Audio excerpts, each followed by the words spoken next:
एक तरफ वोट चोरी का आरोप है, दूसरी तरफ एक भूतपूर्व पावर मिनिस्टर ने कल एक बहुत बड़ा खुलासा किया है 62,000 करोड़ के घोटाले का। एक तरफ भ्रष्टाचार का वो आलम, दूसरी तरफ लोकतंत्र को भ्रष्टाचार के माध्यम से लील लेने की कोशिश।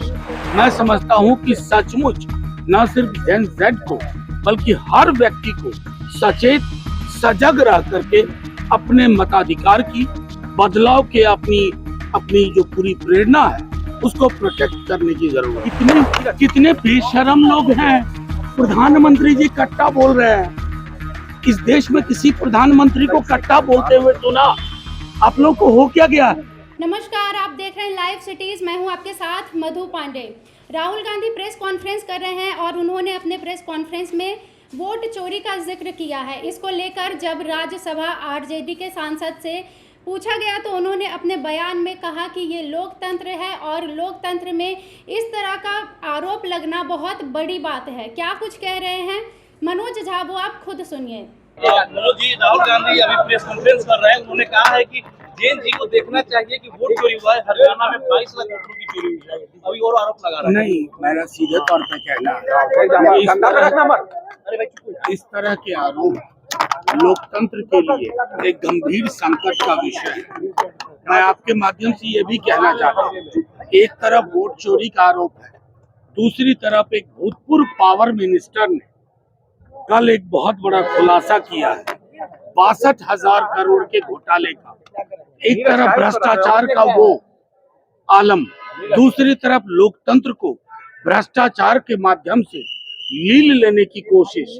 मैं समझता हूं कि सचमुच न सिर्फ जेन जेड को बल्कि हर व्यक्ति को सचेत सजग रह करके अपने मताधिकार की, बदलाव के अपनी जो पूरी प्रेरणा है उसको प्रोटेक्ट करने की जरूरत। सर एक सवाल सर समस्तीपुर में सर एक आरजेडी के मंच से सर कट्टा को लेकर गाना ये हुआ, बीजेपी कह रही यही तो कल्चर है। और अरे कितने बेशरम लोग हैं। प्रधानमंत्री जी कट्टा बोल रहे हैं। इस देश में किसी प्रधानमंत्री को कट्टा बोलते हुए सुना? आप लोग को हो क्या गया? प्रधानमंत्री कट्टा बोलता है पर आप सवाल नहीं पूछते हैं। एक बच्चा प्रधानमंत्री को कॉपी करता है, आप उस पर सवाल कर रहे हैं। पीएम से पूछो। तो आपने राज्यसभा सांसद मनोज झा को सुना। उन्होंने कहा कि जो नए वोटर्स हैं, जो जेनजी के वोटर्स हैं, सिर्फ उनको ही नहीं बल्कि जो एक्सपीरियंस वोटर्स हैं उनको भी बहुत सतर्क रहने की ज़रूरत है। साथ ही में उन्होंने बीजेपी पर और प्रधानमंत्री नरेंद्र मोदी पर बड़ा निशाना साधते हुए कहा कि उन पर वोट चोरी का इल्ज़ाम लगा हुआ है।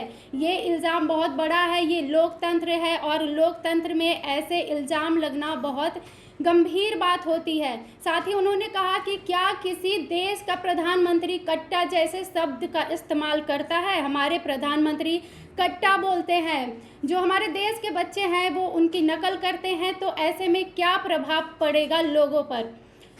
कल से यानी 6 नवंबर से विधानसभा चुनाव शुरू होने जा रहा है। ये 2 फेज़ों में होने वाला है। कल इसका पहला चरण है, 11 नवंबर को इसका दूसरा चरण है। और ऐसे में जो सभी पार्टियां हैं, जो सभी दल हैं, वो एक दूसरे पर जमकर निशाना साध रही है और बयानबाजियां कर रही है। और आगे क्या क्या देखने को मिलेगा, इसके लिए देखते रहिए लाइव सिटीज़। वीडियो देखने के लिए आपका धन्यवाद।